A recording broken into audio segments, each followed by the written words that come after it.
আসসালামু আলাইকুম রহমতুল্লাহ। আলহামদুলিল্লাহ, আমি এবার কিছু কোয়েল পাখির বাচ্চা ফুটিয়েছি। হ্যাঁ, আমার এই মাসে অর্থাৎ সেপ্টেম্বরের শুরুর দিকে আমার এই বাচ্চাগুলো ফুটেছে। তো আলহামদুলিল্লাহ, আমি এই বাচ্চাগুলো কুমিল্লা শহীদনগর গিয়েছিলাম বুধবার দিন, সেখানে হাট হয়।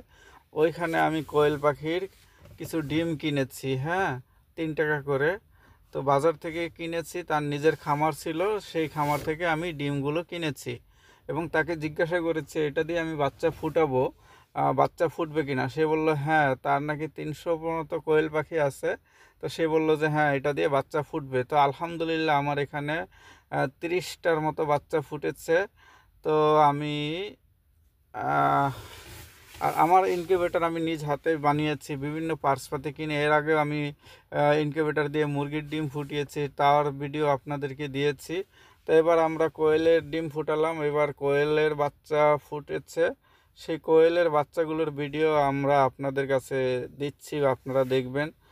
আর ইনকিউবেটর খুবই সহজ, আপনারা সামান্য কিছু পার্টসপাতি কিনে আপনারা কোয়েলের বাচ্চা ফুটাতে পারবেন, কোয়েলের ডিম ফুটাতে পারবেন।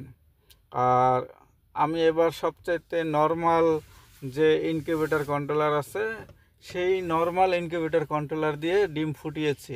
তো আলহামদুলিল্লাহ, নর্মাল ইনকিউবেটর কন্ট্রোলার দিয়ে খুব সুন্দর বাচ্চা ফুটেছে। তো এর আগেও W1209, ওই যে 100-150 টাকা দামের যে ইনকিউবেটর কন্ট্রোলার, ওইটা দিয়েও আমি কোয়েল পাখির ডিম ফুটিয়েছিলাম অনেক আগে। সেই ভিডিও আমার মিক্স বাংলা চ্যানেলে আছে। আর আমি আসলে আমাদের জন্য দোয়া করবেন। আলহামদুলিল্লাহ, আমাদের বাচ্চাগুলো যেন সুস্থ সবল এবং ভালোভাবে বাড়ে। এবং আপনাদের কারো যদি প্রয়োজন হয়